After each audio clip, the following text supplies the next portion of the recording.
Here, welcome to the Garden Report back again, less than 12 hours later, packing in shows here. Head of Summer League will be out there starting tomorrow, but first, want to talk about Oshae Brissett with someone who watched him over the last couple of seasons, someone who knows him well, and a fan favorite here on the Garden Report. Caitlin Cooper is back.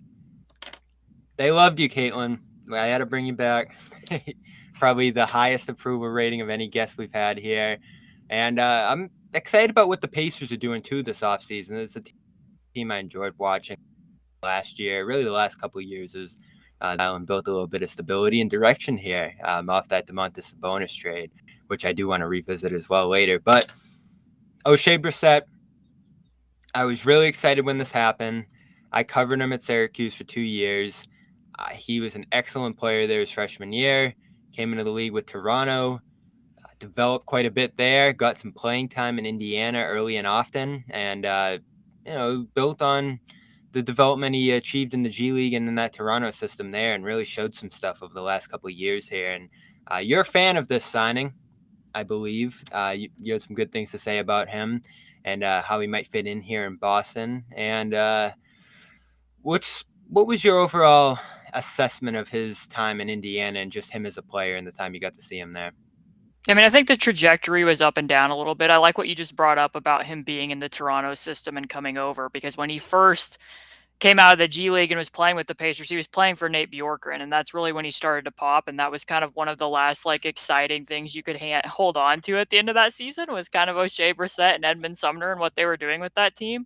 So he shot the three incredibly well over those last, I think, 20-some games. I think he was around 40%. He was really cutting well off of Sabonis. They had pretty decent chemistry. There was a lot to like there. So then the Pacers obviously retained him, and then they make the coaching change. And he wasn't right around in the rotation right away under Rick Carlisle. It took injuries kind of both the last 2 seasons, especially this past season. Even during preseason, Kendall Brown had even leapfrogged him during preseason play. Oshae was kind of one of the last couple of players off the bench, and it took injuries at the beginning of last season. Aaron Nesmith was out for a little bit. Chris Duarte was out with his ankle injury. Then Andrew Nembhard was out. And then Oshae kind of had his moment against the Raptors where he came in, and he's a guy who can change the game really quickly with his energy. I'm not going to evoke the spirit of Marcus Smart here, but he does play with hustle pumping through his veins. He plays with a lot of ferocity where, he's going to get out and leak out. He's going to crash hard. He's going to keep possessions alive. He does a lot of little things that don't necessarily show up in the box score, and those are a little bit cliche, but I do think that describes Oshae Brissett. A very timely cutter. I think the biggest thing that was holding him back with the Pacers is that if his three-point shot isn't falling, his finishing, I'm just not convinced that's fully going to come around for him. And that's gone back to his time at Syracuse, I'm sure you remember. But for him, a lot of times, stuff that should be a layup ends up being like a hanging bank shot. His finishing on drives has only been last year, I think it was right around 39%, 38%. It's usually in the mid 30s each 3 of the seasons that he was with the Pacers. So he doesn't adjust very well against verticality or help. He doesn't get a lot of elevation off of 1 foot. That makes it very hard for him to adjust. So I'm not particularly bullish on that turning around at this given point in time. But when the 3 falls for him, he can be a useful player. Yeah, and it did not last year. The numbers have slowly creeped down to earth a little bit off that hot shooting year he had to start it off there in Indiana. And even going back to those Syracuse days, that was the swing thing for him. If he was hitting threes, everything would flow from there and he'd be incredibly effective. And then same deal with Syracuse, a down shooting year in year 2 just led to uneven results across the board for him.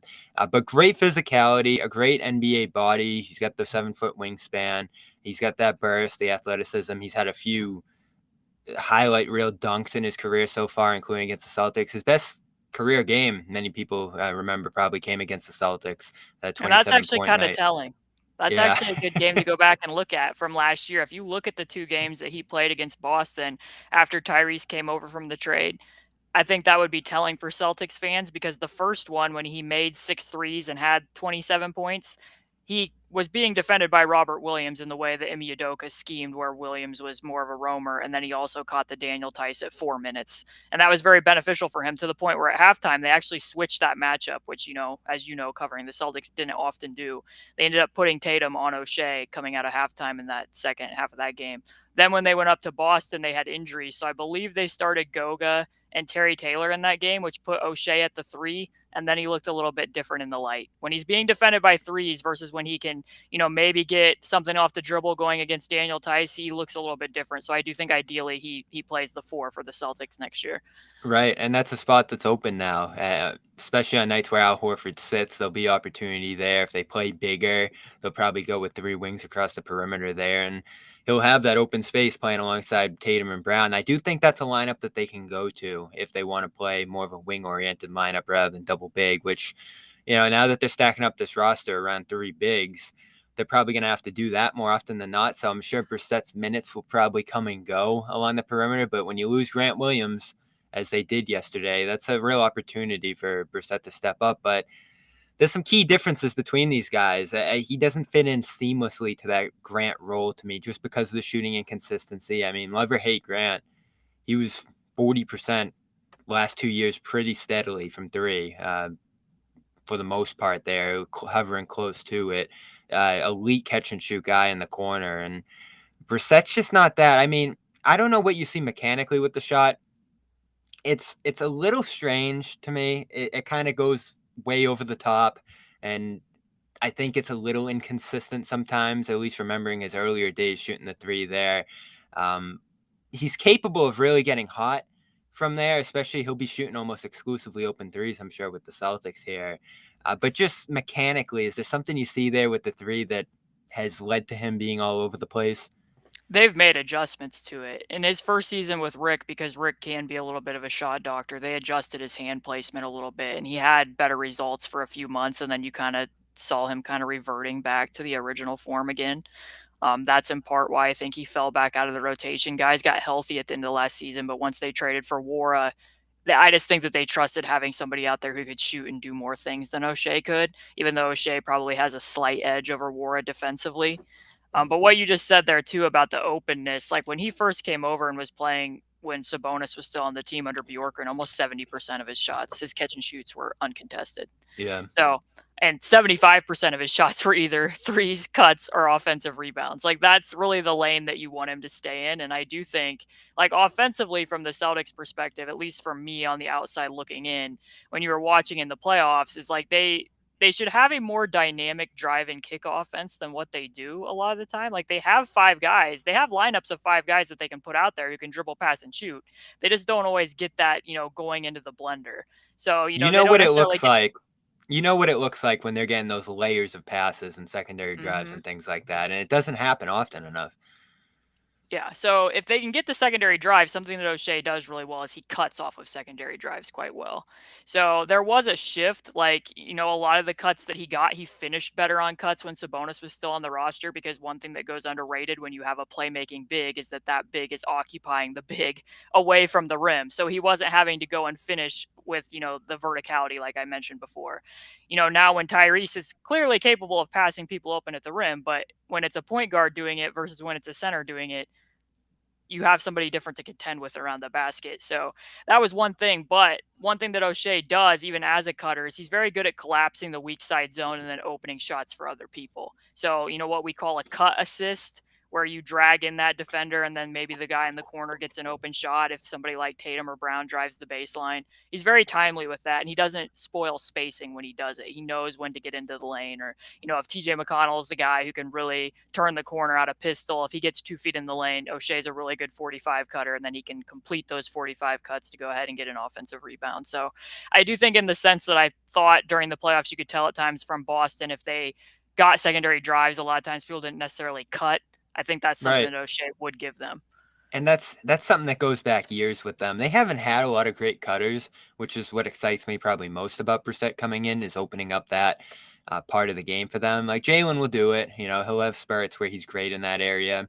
But a lot of the time, it feels like the system, especially, is holding them back in that. They just want guys and spotting up, and they want high numbers of 3-point shots. And back to your point about the secondary drives and just opening up the offense a little bit more in layers there. They're taking that first three when it's open a lot of the time. So I worry slightly, and I kind of want your take on the offense that the Celtics ran last year, that more often than not, when they're finding Brissett in the corner or wherever it might be, they're going to want him taking that three if he's open, upwards of 70% of the time, maybe even more with the Celtics team. They're going to want him taking those threes. They're going to want him probably increasing the amount of threes that he takes there. And if he's more of a skilled cutter, and I know we talk about like his inconsistent finishing and such, but I don't want him being an exclusive spot-up three-point shooter, which they've done with Al Horford, which they did with Grant Williams, who wasn't exceptional going downhill. But if this is a guy who can really open up some stuff getting downhill toward the basket, I want them to take advantage of that, and I'm just not super convinced they will. Yeah, I mean, I think that would be a main difference. Like the game that I mentioned when he came in and scored like 6 points in a flurry and kind of changed the game against Toronto earlier in the year for the Pacers. He's a guy who, when he stands in the corner, if the Pacers are running pick and roll, will do like a Corey cut or a blade cut where you face cut in front of the guy in the corner as the pick and roll is going. I don't think that Boston does a lot of that during pick and roll action. I think that what you're saying with Missoula is more accurate, that they would rather have those guys spaced so that they can get the higher number of threes. Like Oshae's not somebody who's going to pass up an open shot. I just think it's more in his nature to be finding little crevices. He's a very resourceful player. So, like I said, and they play fast, which will help. Yeah, and he does that as well. Like, I mean, he made a joke when Tyrese came over because the Pacers obviously changed their transition frequency up a lot once they had Haliburton, that, he transformed into a track star when Tyrese got in the lineup. So he does leak out a fair amount. So you have to look at that and give and take with the rebounding. The Pacers have been a very poor rebounding team for roughly 2 years, and that's clearly not on Oshae Brissett, who is, a fringe rotation player for them the last 2 years. But it's always something you have to look at when you have somebody who leaks out a lot. So the defense, I want to talk about this because I do find it interesting, the direction they've gone in defensively here and what signings like these ones say in Brissett and Delano Banton coming from Toronto, Grant going out, Marcus Smart going out this offseason. Last year, we definitely saw this Celtics team get away from switching everything and having that be their identity and more toward luring teams in the mid-rangers, dropping quite a bit at that 5 position with Al Horford there. Getting a 7-3 guy or whatever Kristaps Porzingis is into that spot is going to be helpful there. But they also have a lot of guys in Brissett and Banta now, long wingspans, guys who are going to guard space really well, I think, as much as being switchable, which was more Grant Williams' forte, more Marcus Smart's forte. The defense Brissett brings to Boston, how would you assess it, and how do you think it fits in with some of the things they did last year on that end and the direction they seem to be going on that end? Yeah, I mean, Oshae will not be a one-for-one swap with what Grant Williams did. He's not somebody. There were times over the last few seasons where the Pacers like to do a fair amount of cross-matching where they might, like, especially when Sabonis was still on the team, they might put Oshae on, like, Vucevic and let Sabonis guard Patrick Williams, for instance, so that then you can switch on ball screens. But I don't really think that's his strength because he's not the strongest player. He doesn't have a lot of core strength. So if you're up against somebody and he's defending a 4, or if he were defending a 5, he can get pushed around in the post pretty easily. The Pacers didn't always let that happen. He didn't guard a lot of post-ups last year because they doubled the post a lot if he was defending it. So if you were looking at like, oh, we want to replicate more of what Ime Udoka did, we're going to have Oshae defending 5s, like what Grant Williams would do, and we're going to switch those ball screens. I don't know that that's going to be super successful because he doesn't necessarily hang against 1s on cross matches either. I think he's more somebody that you want guarding 2 3s and certain 4s depending upon what the skill set is. But he's pretty effective, I feel, at being a help defender at the nail and as the low man. He has pretty good feel for when to slide over and, come in and out of the sideline, contest shots that way. I think that that's his strength as a defender more so than defending on ball or positionally against, 5s or 1s. I think that's more what lane you want him in. And you showed a little bit of that here. I'm going to play that tape you sent over to me of the Oshae experience here. And if you want to walk through it. I think this summarizes who he is as a player pretty effectively. On both ends here. So let's see. Hopefully this comes out clear for everybody. Yeah, it looks good. All right, let's run it. Yeah, so they have Jalen Smith on a switch because the Pacers switch pretty much everything when he's out on the 5. So Shea Gilgeous-Alexander has the ball, and you'll see Oshae collapse on the drive, force the ball out of his hands, recover back to Poku on the perimeter. I think that's Poku. And then when they put the ball on the floor, he slides in again. The ball gets loose, and he dives on it because that's just what type of player he is. He's going to play, like I said, with hustle pumping through his veins. But then offensively, when you get to the other end, he catches the ball as the trailer, puts it down on the floor, and then that's when you see some of the struggles that he has. He's just not the most suave with his footwork. He's not getting a lot of elevation off the rim, but he gets his own miss and gets a putback and ends up getting to the free throw line. So I kind of feel like that's a pretty effective summary of what Celtics fans should probably be expecting from Oshae when he comes over to Boston. Yes, and you love the hustle. You love the rebounding. I always thought he was a strong rebounder going back to the Syracuse days. In fact, he had the most double-doubles. I love this stat. I throw it around all the time. As a freshman, Coleman and Carmelo Anthony, which are two pretty good names to stack up with back then. And the defensive intensity was good. I find it pretty impressive that he's translated defensively, given that he came out of the zone. That can be trouble for a lot of guys, and it's why a lot of Syracuse guys, frankly, haven't survived in the NBA. But he brings that good physicality, and he's helped it translate here. So offense is going to be a big thing. He does need to fit in offensively if he's going to play for this team, particularly when they have an Al Horford who's so good for what they want to do, who moves the ball well, when they have a Robert Williams who's so effective off the roll and rebounding himself. There's a lot of options in that front court in front of them that play there, but losing Grant's a big one. It's not interchangeable, but minutes-wise, there's 10, 20 minutes there for you to steal when Grant played, though Grant was a DNP pretty often late in the year himself, and now Porzingis comes into the fold here, another body. So I'm excited about it. Minimum. Can't go wrong. They get the second option there, which is good for Brissett. So we'll see how this goes. And as far as the Pacers go, I do want to talk a little bit about them because I find them interesting this year. I do think they could take a real step here. Haliburton locked down long term. Bruce Brown comes in at $22 million on a weird deal. A second-year team option. I think that's good for the Pacers. Some flexibility for them to maybe keep him around at that number again next year, or work on something long-term if he fits in seamlessly here. Buddy Hield's still there shooting. Obi Toppin comes in, who I love, on that rookie deal for a couple seconds. Those seem to be popular assets now, so we'll see how that goes. A guy to fill that 4 spot that was pretty open for Indiana last year, and then Jarris Walker comes in the draft. So overall, what excites you most about Indiana's offseason? Because they've been very busy. I think that I would describe it as I like all of those moves individually in a vacuum. They had to spend $18.5 million at least this summer to get them to the salary floor, so they needed to give that money to somebody. And I know that there was a lot of criticism for it being an overpay for Bruce Brown, but like you just said, it's basically a 1-year overpay for a guy who's coming from a winning culture, who can fit in and is very malleable. I think we'll see him do some of what he did with Denver in terms of he really got out on the break, catching hit-ahead passes from Jokic. Tyrese ranks in the top 10 of the NBA and throwing pass-aheads according to Second Spectrum.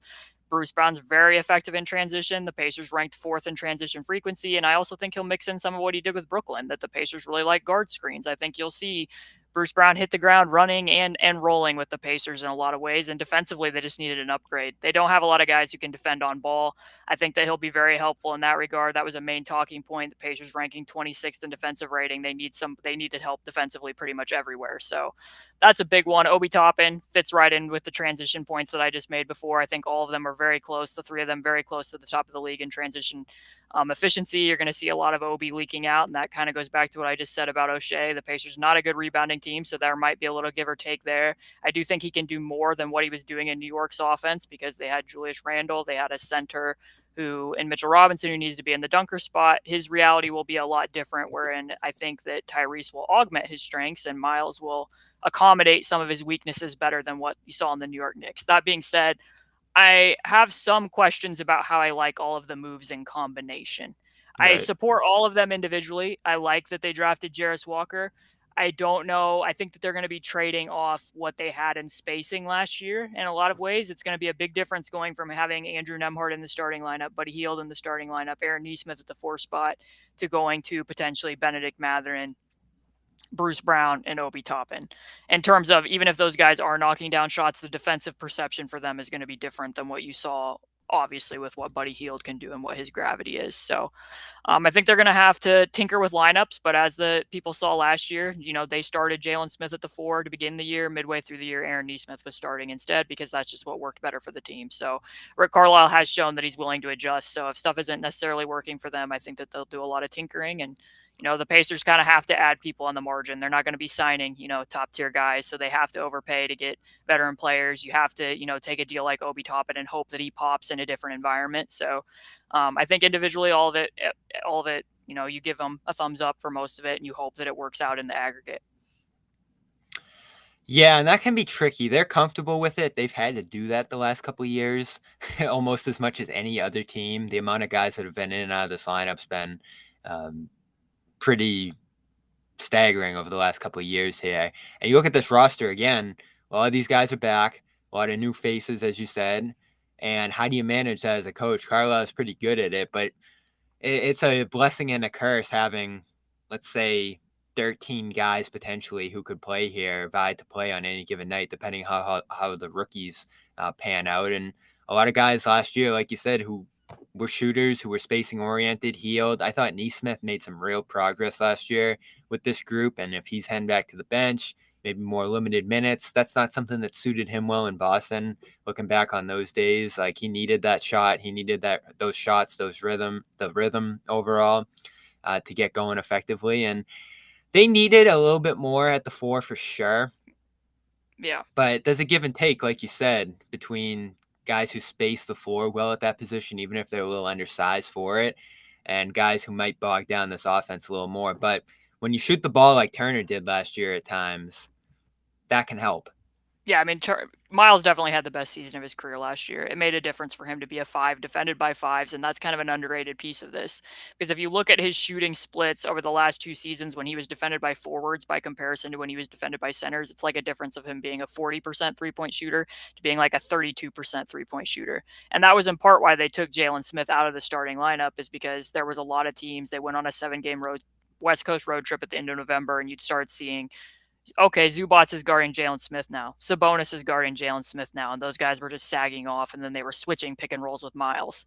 So that impacted him. So you kind of have to ask the question for the Pacers, like, is it inevitable that opposing teams are going to cross-match Miles, or is there something that you can do about it? And is it the best thing for the team if he's having his best possible season? And that isn't necessarily a knock on Miles, but, like, do you have to play so small with like Aaron Nesmith at the 4 that defensively now you're hampered in certain ways where you're having to double all over the place and you're giving up too much on the glass? So I think that they kind of went in the other direction of that, but now they're at risk again. Like I said, if Obi Toppin isn't hitting shots from the perimeter, it's possible that they're going to cross match that. It's possible that 5s will start guarding Obi Toppin. And, you have to ask too, like, Obi's going to be up for his rookie extension. That will have to be something they consider before the season starts. And you just drafted Jarris Walker, and you're hoping, right, I would guess, when you take somebody at number 8, that they will eventually be a starter for you. And Obi's coming from a system in New York where they basically never switched. Like, Tibbs doesn't run a switching scheme. So if you look at the numbers for him, I think he switched on like 18% of the screens that he defended. That's going to be vastly different with the Indiana Pacers. Nesmith switched on like 79% of screens at the 4. And even if you look at Jalen, he switched on over like 35%. So you're going to have to do a lot of switching, and that's more Jarris's strength more so than Obi's. I mean, we'll wait and see what Jarris looks like here in Summer League. But to this point, from what I've seen of both of them, I would trust Jarris to switch out more than Obi Toppin. Right. And I'm excited about Toppin because he didn't play enough in New York, frankly, to see what he's capable of here. I have my doubts about the shooting with him. I think it's going to be more slashing, rolling, whatever it might be, depending on the position he plays there. So the 4 is going to be tricky for him if he doesn't prove to be a great shooter here. Though playing next to Turner, a guy who spaces it. No, it will be helpful for Obi. It's just a question of Miles being marginalized back on the perimeter and how he handles that. But I mean, the fit for Obi Toppin is definitely there. Right, and you see him starting right off the bat at the 4 next to him. That's my expectation just because of what they just did with Benedict Mathurin.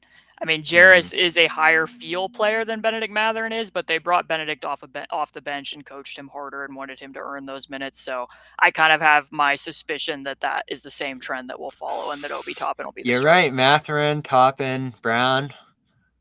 Brown had a great shooting year in Denver, but I don't think many look at him as a shooter specifically. Like his best plays downhill toward the rim.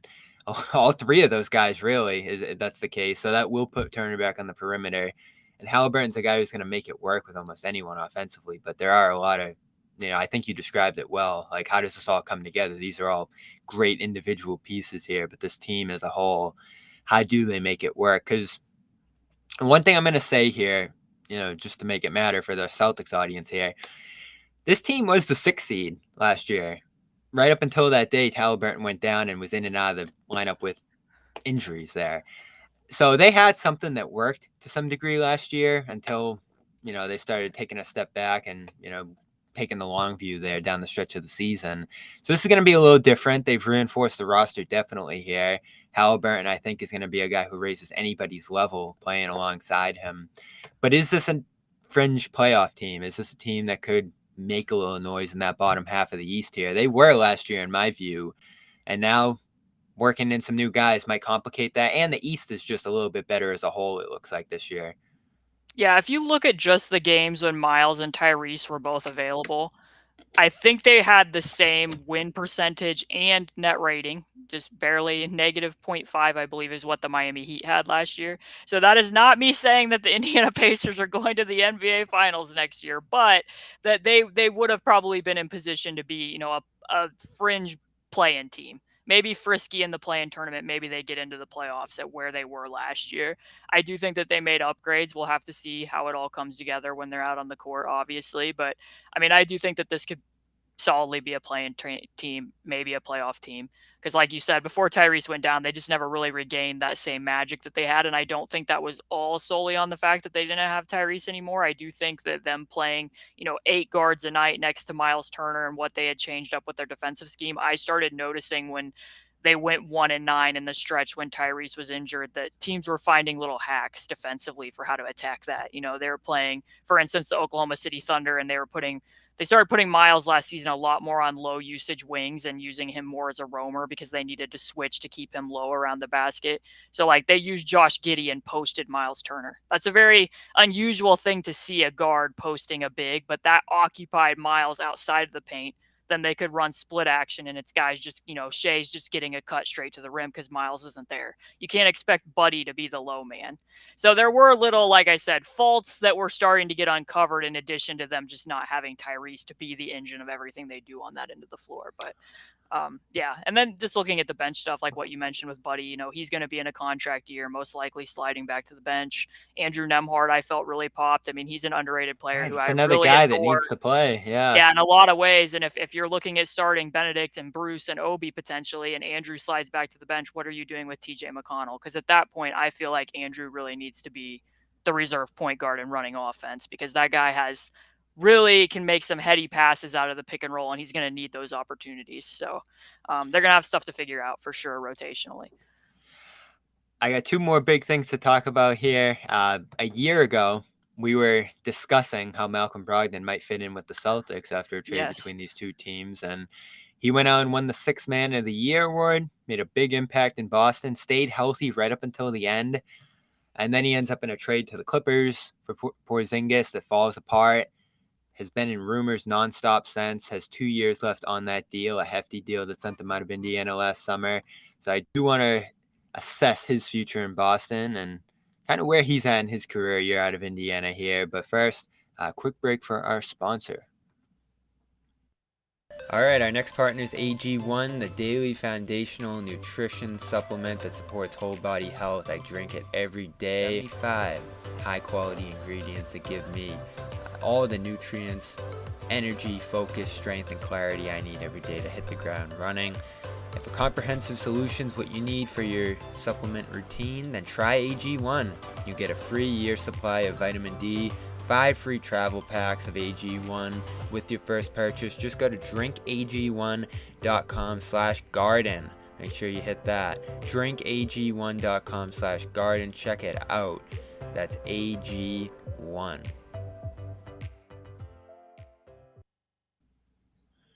Yes, of course. Support the sponsors. Also, while you're here, while you're in the chat, go check out Caitlin's work. She's now writing on Patreon at patreon.com/basketball she wrote. You can go over there and subscribe to her work, covering the Pacers better than anyone. And she has for a long time. It stunk seeing you get let go. I didn't need cornrows there, Caitlin, but the way people rallied around you was really awesome after that. I remember the tweet you sent out got like 1 million views or well over that. So I hope everything's been going well over there ever since. Yeah, an adjustment to switch platforms for sure. I think a little bit of the million views had to do with Tyrese just being a very nice human being and sharing that tweet and being willing to support my work. He's, been tremendous. I never asked for any of that, and he's just done that because that's what type of person he is. But yeah, back to Malcolm Brogdon though. He definitely took a step forward with the Celtics by taking a step back, right? I think that we talked about when I was on here that he was a guy who was going to need to slot into more being, a spot up role where he can attack straight line drives, shoot off the catch more, have less burden to be manning an entire offense on his own. And now you kind of look, and without Marcus Smart, he's going out to Memphis. Porzingis is coming in. I presume they're going to start Derek White at the point guard, but does Malcolm need to take on more of that again without Marcus being there? And can you rebuild the bridge? I think is a question that you kind of have to ask. Like, Malcolm now knows that you are pretty much going to trade him to the Clippers. How do you get all that back together? And I think in the past, I've kind of looked at that and been like, oh, you can't unring that bell. But just to relate this to the Pacers and maybe to make Celtics fans feel a little bit better, depending upon how they view Malcolm Brogdon at the current juncture, the Pacers did go out and give an offer sheet last summer to DeAndre Ayton.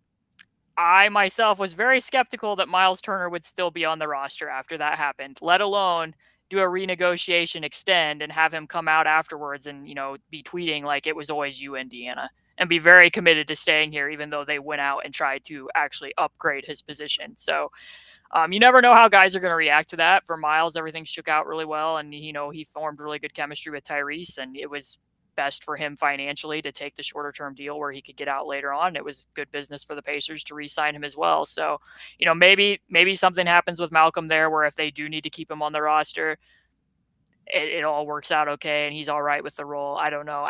To me, it kind of seems like it's going to be the case where they're not going to be quite done yet this summer, though. I don't know exactly seem where you like it. stand on that and what reporting. It kind of seems to me like you're still going to end up moving Malcolm, and hopefully you get another ball handler next to Derek White, because to me, in addition to everything you're losing from Marcus Smart defensively, and I know he took a slight step back from, his Defensive Player of the Year season, he's the most creative passer on that roster, in my opinion, from a playmaking standpoint. So you're going to have to replace some of that, because this offense to me was already a little bit, drive, pass, catch, hold, maybe drive again. And if you don't have Marcus there to be doing some of that in the pick and roll, you're going to have to address that some way, shape, or form, whether that's Brogdon going back to running some offense, which he's not the most creative pick and roll passer. He's kind of more of a guy who finds the open man. He doesn't necessarily pass people open when he's running the pick and roll, and that includes his time when he was playing with Sabonis. But you're either going to have to repair what that was, or you're going to have to flip him and hope that you can get somebody else to fulfill some of that next to Derek White, in my opinion. Yeah, and shot making masked a lot of that stuff you mentioned there last year for him. It's just a incredible shooting year, and he in the past playing next to stars, namely Giannis back in the day, the 50, 40, 90 years. It felt like everything he put up last year went in. And that's what still intrigues me, because, the name of the game at the end of the day is putting the ball in the basket. And he did that at a high level, specifically from three. That scoring drove his six-man case, and he was just red hot all year. I was astounded. Guys go have their ups and downs throughout the year. He really felt hot the whole way through, right up until that injury. And the room he had to operate with around Tatum and Brown translated into a great scoring year for him. But like you said, the passing impact didn't really happen here with the ball in his hands. Obviously, he was off the ball quite a bit. Wasn't always the main ball handler on the court, specifically in crunch time. Whether he was out there with Smart or Tatum or whoever it might be, those guys often had the ball in their hands over him, which is great. You can hit him on that drive and kick, and he's going to hit those shots. But it impacted what he was able to do from a point guard perspective, and he will have to step back into that role here if he does stay on the roster. But defensively, and I harped on this all year, and at this point, what you're losing in Smart, I do think you kind of need to retain with Brogdon on the roster here, unless you're able to upgrade on him. I'm not sure if they're going to be able to. They'll have to get a little creative there. But defensively, the numbers were bad, especially in isolation. really struggled keeping guys in front of him. I don't think he looked great movement-wise on that end. He's never been the most fluid, side-to-side guy defensively, but he struggled in a big way this year on that end, and that at times I think took from this team's defensive identity the year before. Strong in the post, if he was defending bigger guys, he could really keep them in front of him, use that low center of gravity, strong core, and defend up positions when they were switching. But on the perimeter against those quicker guards, it really ended up being a tough year for him defensively. But offensively, he was so red hot and making shots left and right that it ended up working out as a net positive in my mind. And I don't want to see them just dump him salary-wise. I still think there's a net positive from having Brogdon around, not only on the court, but off the court, that I think they need. And I think that's a good point too, because when you're bringing it over Porzingis, there's a difference between even just looking at Marcus Smart and Derek White as defenders. Marcus Smart's really more somebody who's going to get up under your skin. He's going to skirt screens, whereas Derek White's somebody who's going to guide you over the top of the screen and funnel. And in some Yeah. ways, that will fit nicely next to Porzingis because you're going to have to be funneling more of the action to him because this defense is going to become more interior based versus perimeter based. So, if it's Brogdon, that almost makes things tougher for him. Just from what I know of him and his time with the Pacers, is everything you just said, I think is really accurate. He struggles against quicker guards. His defensive positioning at the point of attack isn't always good. He doesn't always come out ready to defend. He's flat-footed.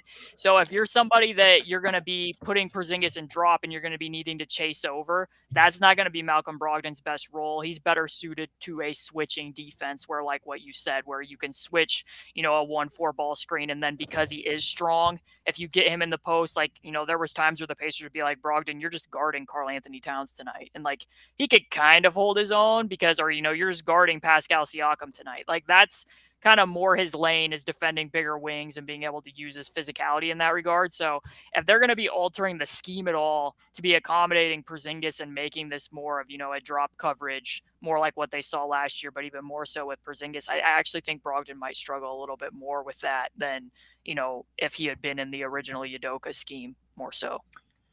Yes, and that combination of White and Brogdon could help him a little bit, maybe playing up a position on the wing against some bigger teams, not having to guard that point guard at the point of attack. Because White, all defensive guy last year, Right. Shifty enough to stay with those quicker guards. Going way back to the finals, I thought he did about as well as you possibly could against Steph Curry in that series up until, Curry had that legendary game 4 and just broke through anything they put in front of him there. So, yeah, the funneling to Porzingis is going to be important, no doubt about it. That's how they want to play. They want to lure teams into those mid-rangers and play the percentages there. And they were number 2 defensively last year at the end of the day playing that. But things got shaky into the playoffs for a number of reasons. I mean, Brogdon got hurt in the East Finals, which killed him. He really couldn't even play at that point, and there's still a lot of mystery about how healthy he is. Seemed to reportedly play a part in that deal falling apart with the Clippers there. But the shift in this defense to me is still the big story going into this year. This was a team that did historic things under Udoka that year defensively, playing a different way. Now it seems like they're going toward more of an analytical approach to that end, and they still have great personnel to pair with that. I mean, like you said, Porzingis running that drop is probably about as good of a defender you can get in that spot, size-wise, namely there. You're not playing drop with Horford as much, who will let guys show over the top of him a lot, and you're playing bigger across the perimeter. I suspect it's going to be Smart, Brown, Tatum, Horford, Porzingis to start games, and have Horford guarding the pick and roll or whatever it might be across the perimeter, depending on what it's going to be there, and Porzingis dropping. And I do like Horford switching across perimeter guys still if there is that help behind them. But it's interesting just because it's so different from what this team did 2 years ago, especially losing Smart and Grant, your 2 switchiest guys. And I'm sure they're going to have great regular season production on that end, just doing these things. But when it comes down to playoff defense against some of the better offensive teams in the league, I'm curious how this is going to end up looking. Well, I think that a tiny thing too that probably, I don't know how much it's getting talked about, but there's going to be a bit of a physicality deficit here too, Because, I mean, like you were talking about earlier with Grant Williams, not that he's a Jokic stopper, but he was a guy that you could put on Jokic. Like, they don't really have a lot of physical defenders in that regard on this roster because that's not who Porzingis is. I don't really think that's who Robert Williams is. I don't think that's really what you want him doing. And even just like on the minor fringe signings, like what I said before, like that's not who Oshae Brissett is either. He looks physically like that's what he should be, but his core strength isn't there to really be holding up in that type of Yeah, regard. And these are you lose that from positional Marcus Smart as defenders. well too. Yeah. Yeah, these are positional defenders. They're going to fill a lot of space. They're going to guard the important parts of the floor. But when it comes to having that guy who's going to stop the one who's, running the pick and roll, the star who's taking all those shots and backing guys down, like a Jimmy Butler per se, the big guys in the East, as you mentioned there. Horford's still, I think, capable. I mean, Horford's gotten so much criticism for his postseason. I really don't get it. I mean, he was put in some tough spots out there, and the minute load on him, I think, just wore him down. Versatility-wise and strength-wise, that stuff you mentioned with Grant, I think he can fill a lot of that still, especially if they manage him well throughout the course of the regular season. But you're right, it's that physicality factor and really bringing the attack to the offense that I think is so different from what this team did a couple of years ago. Now it's going to be more about taking away the rim, taking away threes, and trying to play the percentages with that mid-range shot against opposing teams. But as we saw in the playoffs, some teams are comfortable with that shot. And if they can hit it and get hot enough from there, like the Heat did, and some of these other teams did, the Hawks did it round one, that can hurt you. And it's tough to adjust away from that if that's going to be your bread and butter and you're banking on teams missing those. Yeah, I mean, I think overall, like, I didn't get to hear Brad Stevens' press conference or the one with Porzingis when he came over, but it just kind of feels to me like this was a play for, we've seen what we're doing running out these, 5 out or 5 guard lineups with supposed dribble, pass, and shoot guys, and maybe we've kind of topped out with what we can be with that. So, you go over and you get Porzingis, and you're more so going all in on scoring and hoping that you can have different modes of attack when you get into the playoffs. I know that they talked about, being able to use Porzingis in the post, and that isn't really an area that the Celtics necessarily had. So if you do get up against a switching team, you have somebody you can throw the ball to, and that's certainly going to be something interesting to watch. Because I'm remembering all of the studying I did of Rick Carlisle before he came into the Pacers and watching that playoff series between the Mavs and the Clippers. And obviously Porzingis will be used differently with Boston than what was the case alongside Luka Doncic, but just remembering like how much the switching bothered Porzingis. Like, I remember Terrence Mann pushing Porzingis clear outside the pinch post and him taking like post ups from the nail and trying to just shoot over the top. And I think with the Wizards, you did see Porzingis getting closer to the basket where the average distance of his post ups really did go down. And that's not really something that the Celtics necessarily were able to tap into last year. So it kind of feels like that's just the play that they're kind of understanding. Hey, we might take somewhat of a step back defensively, but we're hoping for the offensive versatility. Maybe you can run a little bit of stuff through Porzingis where maybe you're using him at the elbow and he can throw some backdoor passes now and again, or maybe you could run some delay where you're not going to do a ton of that with Robert Williams. I have seen him do it, but you're not going to do it, regularly. Plus, Right. guys, if you're running Porzingis in delay, defenders have to play up against him because he's actually a threat to shoot. Whereas if Robert Williams is doing it, even if he is capable of throwing the passes, you don't have to guard him. So, it does give you a little bit of a different look. I'm guessing that's what the calculus was for Brad Stevens and why he made that move, as controversial as it was. Or at least it seemed controversial from the outside looking in. It's hard to let go of Smart in those 9 years and everything he did here. And yes, the returns grew a little inconsistent over the last 3 years here, but at his best, he was a big-time impactful player, and I think that's going to help out Memphis a lot if he is playing at his best there. It's a great contract, too. There's intangible things with this team. Clearly, I mean, this team a year ago was as skilled as any in the NBA, and even down 0-3, the betting odds and everything else, like, the perception around this team was that they just figure it out right up until they didn't. And now it's another talented roster. They gained some strengths in other areas. They, let up some weaknesses in areas by giving up some other stuff there. They might not be done. We'll see. But there's still a lot of questions from an intangible standpoint, from a leadership standpoint, stuff that's kind of hard to gauge. And the basketball is going to play out. And if Porzingis does open up other areas of the game and offensive flexibility, and they want to be an offensive team, it'll probably work out if he stays healthy. And that's another factor here. He's been injured pretty much every year of his career, even a relatively healthy year last year. Brogdon, Tough to gauge his health going into this year. Seems like he won't have surgery, but you never know. So I don't know. I get why they did what they did here. I do wonder what it means for Rob.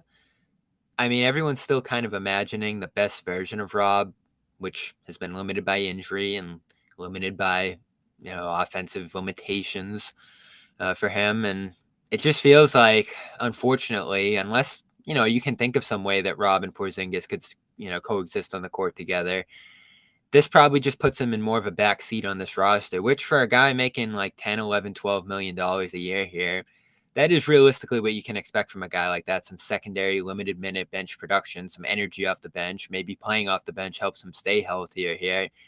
But a lot of people did always imagine something bigger, something more impactful and more involved from Robert Williams, which might never pan out here if Porzingis has taken that spot from him. Yeah, I mean, I think that there are times where you could play double big. I mean, it doesn't hurt being able to put tension on defenses where if, you have Tatum dribbling off a double drag and you can have Porzingis who, like, he had a career shooting year last year, but it's not always fair to him to just look at the 3-point percentage because he does take difficult shots in terms of he is somebody who's going to shoot from 30 feet. And there is a value to having somebody at the 5 spot who can pull from that deep. I am one who typically tends to say that a 5 does not really stretch the defense. They simply get to take open shots. I don't think teams respond to that in the way that people necessarily think they do.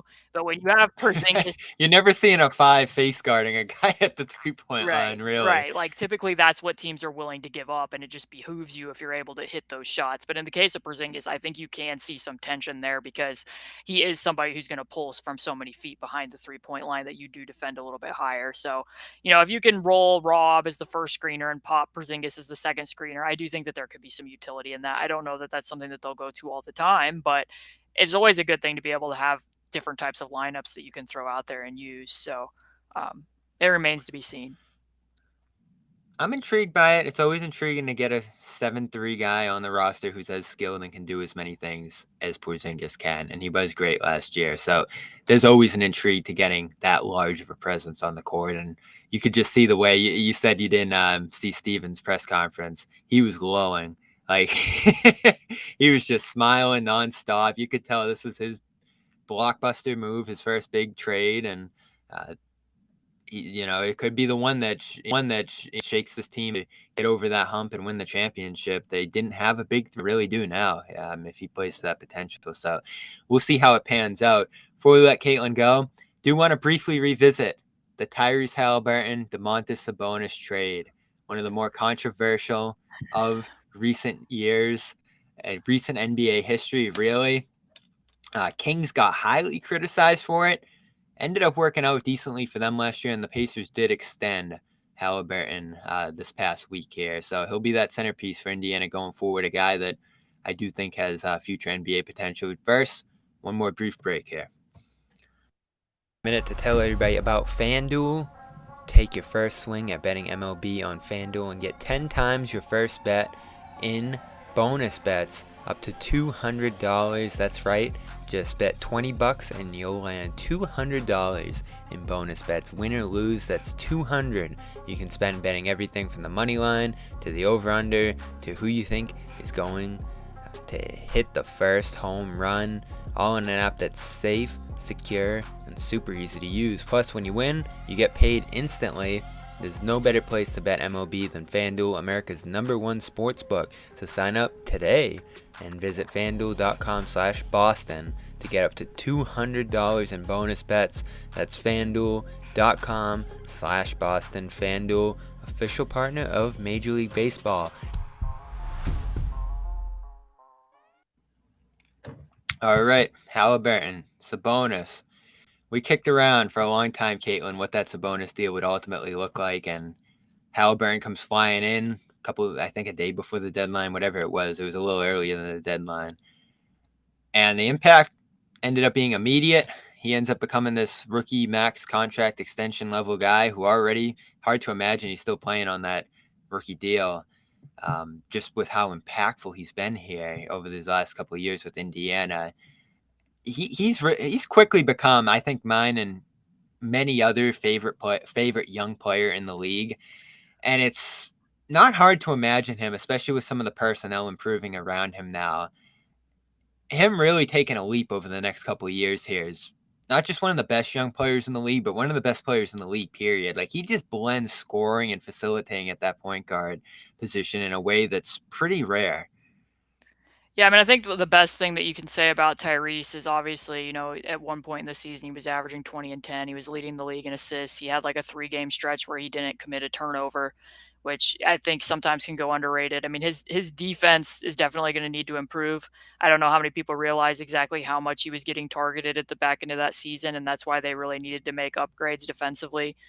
Made stuff tough when he and Buddy were both out on the court, though I will say that, they outscored teams when both of them were out there very narrowly, which was better than their overall team net rating, but they lost the minutes, whether it was just Tyrese or it was just Buddy. But the fact that he doesn't turn the ball over made a pretty big impact when he was out for 10 games. Like, they got worse defensively, even though Tyrese himself isn't a great on-ball defender, because they weren't making as many shots, so they weren't able to set their defense as well, and they were turning the ball over a lot more. So he takes care of the ball, but I think him being a star who plays a very inclusive form of basketball, I think he led all guards in passes, led all guards in touches. He has the ball a lot, but he doesn't dominate the ball in the way that he does it. He will start possessions away from the ball. That was in part why, him playing with Andrew Nembhard was kind of intriguing to me over the long run, is being able to have these two guards playing together at the same time who both are very high feel, heady passers, so that, if he gets to a place in a playoff scenario down the road when the Pacers are good enough to be a playoff team, if he is, seeing extra attention, that they would have a secondary playmaker. And because he's such an effective shooter, that's actually something you can do with him. And I think that that's one of the strongest things the Pacers have going forward, is there's not a lot of players you can come up with that you'd be like, that guy won't fit with Tyrese Haliburton. Like, it's very hard to come up with stars that you're like, that's not going to work. Like, certainly the defense will matter, but he blends with almost every type of player that you think with, because he is able to play and manipulate the pick and roll, and he can play off ball. So that really is a strength for them for sure.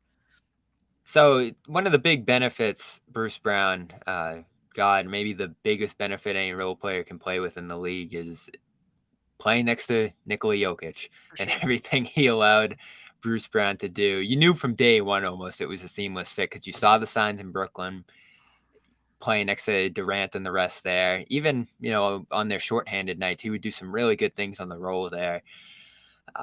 Also a guy who blends some playmaking. If you go way back to the Miami days and the Pistons days, like, he came into the league as a point guard and he's just molded himself into a guy who's so flexible.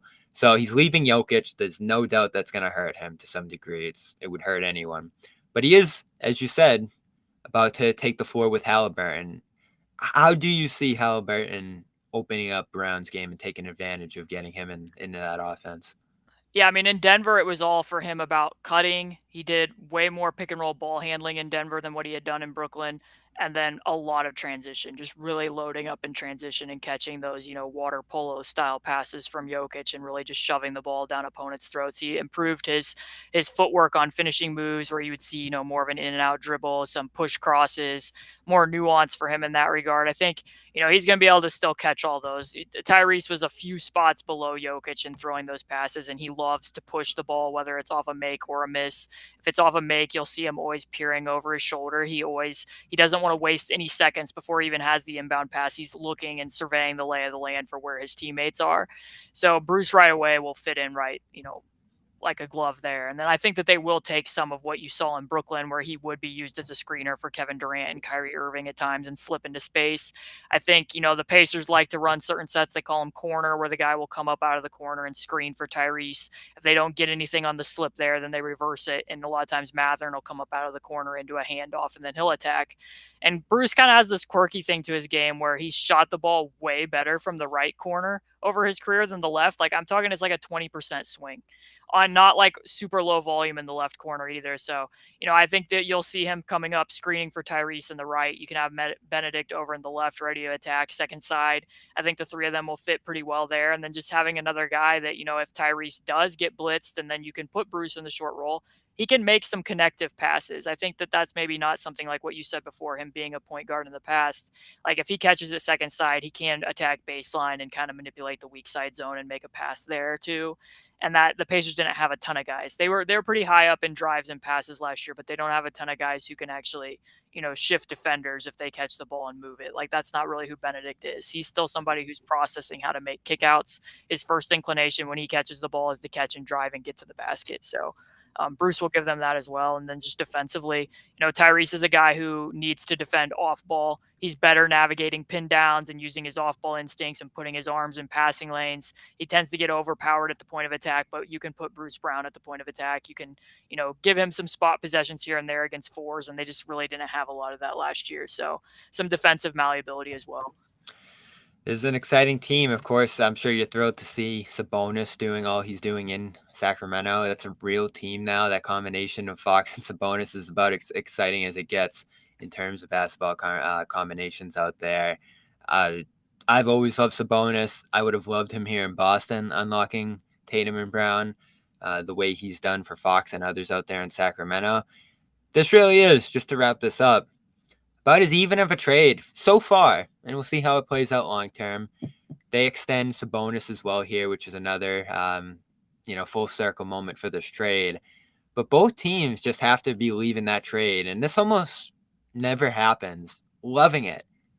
And I'm sure some Sacramento fans lament it, but these two teams were in worse, more awkward positions, and now they both really seem to be moving in good directions.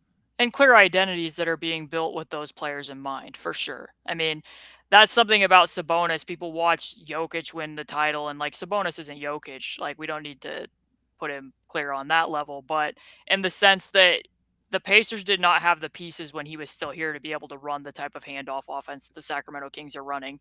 The comparison that I would use is when he was still playing for the Pacers and he was still getting what numbers he was getting, which I thought was even more impressive.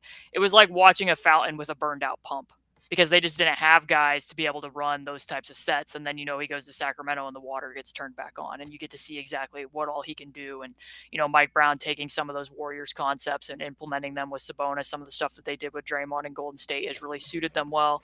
And like, I don't often care about being right. And I did say at the time that, if it were me, I would not trade Tyrese Haliburton in the second year of his rookie contract. But I did point out that the way that trade was getting, critiqued at the time, I did think that was going to look bad in retrospect, because I just don't think people had watched Sabonis enough or realized what he was capable of to think that the trade was as bad as it was. So now he's on a team where he's, definitely being thought of as the fulcrum, and how they're building a roster around him with everything about him in mind. Clear down to, they get Chris Duarte a week ago. Chris and Sabonis had kind of started developing a wavelength in the wake of Doug McDermott leaving. They both speak Spanish. They're both very close, good friends, and now it looks like he's going to be joining Sabonis out in Sacramento. And the same with Tyrese. Like, the Pacers are very much building this team with him in mind in a way that they never did with Sabonis or even Victor Oladipo to a degree. It was more about them finding a complementary core.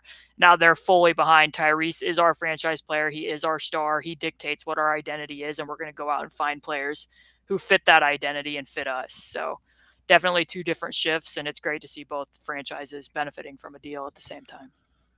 I'll be excited for the first Celtics-Pacers game next year, seeing this team in person, of course, out at Summer League. It is an interesting Summer League team here for Indiana. Just pulling it up real quick, who's going to be out there, of course. And Andrew, Ijax. Yeah, that's interesting, right? Rotation players. Yeah, they must want to work on something, right? And I'm sure some of those more experienced guys won't play a ton. That's just how it goes. But man, they really are sending the A team, the full roster out there. Yeah, Mathurin, Walker, Nembhard. Kendall Brown is going. Woodard, Isaiah Wong's in on the two-way deal. I liked him at Miami. Jackson, Shepard, a great shooter coming in. Lots to watch for from a Indiana perspective. The Boston roster, not as much. I mean, J.D. Davison's a little interesting as a long-term developmental prospect. Michael Mulder's a two-way guy who intrigued me a little bit last summer league with Miami. Some Maine guys, some overseas guys. Yeah, not a ton on the Boston front. So I'll be bouncing around to different teams. I am in summer league starting tomorrow. We'll have a post-game show here on the Garden Report after it's back-to-back games, Saturday, Sunday for the Celtics. So we'll bring you discussion on both games Sunday afternoon. Stay tuned for that, as well as more on-the-ground stuff from Celtics All Access here. For now, that's the Garden Report for this week. Caitlin, thanks for stopping by. Always enjoy talking to you again. Check her out at Patreon. youtube.com/basketball she wrote. We'll throw that in the description as well. Great to see you doing well, and always welcome here on the Garden Report. Appreciate the time. Hey, thanks again for the invite, and thanks to all the Celtic fans who continue to put up with me coming over with all the players that keep seeming to be connected to both of these two teams. Absolutely. All right. See you guys.